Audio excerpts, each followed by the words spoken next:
মধ্যপ্রাচ্যে আবারও কি এক সর্বাত্মক যুদ্ধের দামামা বেজে উঠল? গত এপ্রিল মাসে যে দুই পক্ষ যুদ্ধবিরতি আর ৬০ দিনের শান্তি আলোচনায় সম্মত হয়েছিল, সেই সমঝোতা কি তবে শুধুই একটি প্রতারণা ছিল?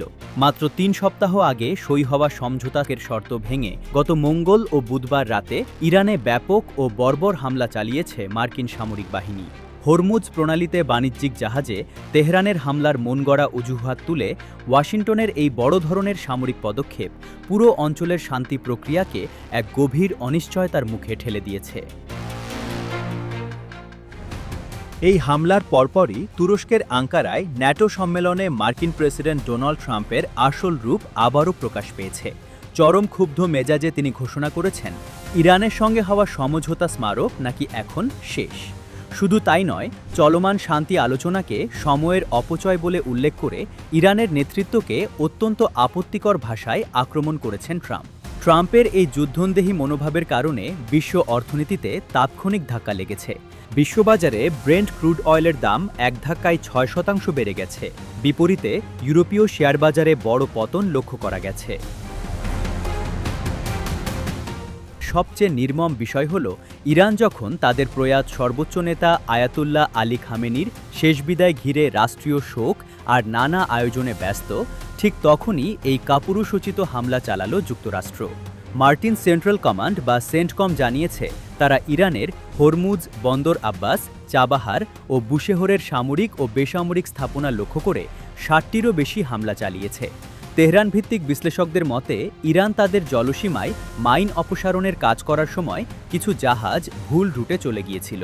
কিন্তু ওয়াশিংটন একেই উস্কানি হিসেবে ব্যবহার করে ইরানের ওপর নতুন করে অবৈধ তেল নিষেধাজ্ঞা আরোপ করেছে, যা স্পষ্টতই তাদের পূর্ব পরিকল্পিত আগ্রাসন। তবে ওয়াশিংটন ভেবেছিল ইরান চুপ থাকবে, কিন্তু তেহরান এবারও প্রমাণ করেছে তারা জবরদস্তির কাছে মাথা নত করার পাত্র নয়। মার্কিন আগ্রাসনের চড়া জবাব দিতে একটুও সময় নেয়নি ইরানের ইসলামী বিপ্লবী গার্ড বাহিনী বা আইআরজিসি। বুধবার ও বৃহস্পতিবার ভোরে বাহরাইন ও কুয়েতে অবস্থিত মার্কিন সামরিক ঘাঁটিগুলোতে একের পর এক নিখুঁত পাল্টা হামলা চালিয়েছে ইরান। আইআরজিসি দাবি করেছে, তারা বাহরাইনের পোর্ট সালমান, পঞ্চম নৌঘাঁটি এবং কুয়েতের আলী সালেম বিমান ঘাঁটিতে মার্কিন সামরিক স্থাপনা সফলভাবে ধ্বংস করতে সক্ষম হয়েছে। এই হামলার পর ইরানের পার্লামেন্ট স্পিকার ও প্রধান মধ্যস্থতাকারী মোহাম্মদ বাঘের গালিবাফ স্পষ্ট ভাষায় জানিয়ে দিয়েছেন, জবরদস্তির যুগ শেষ। ইরান কখনোই মার্কিন দাদাগিরির কাছে নতি স্বীকার করবে না।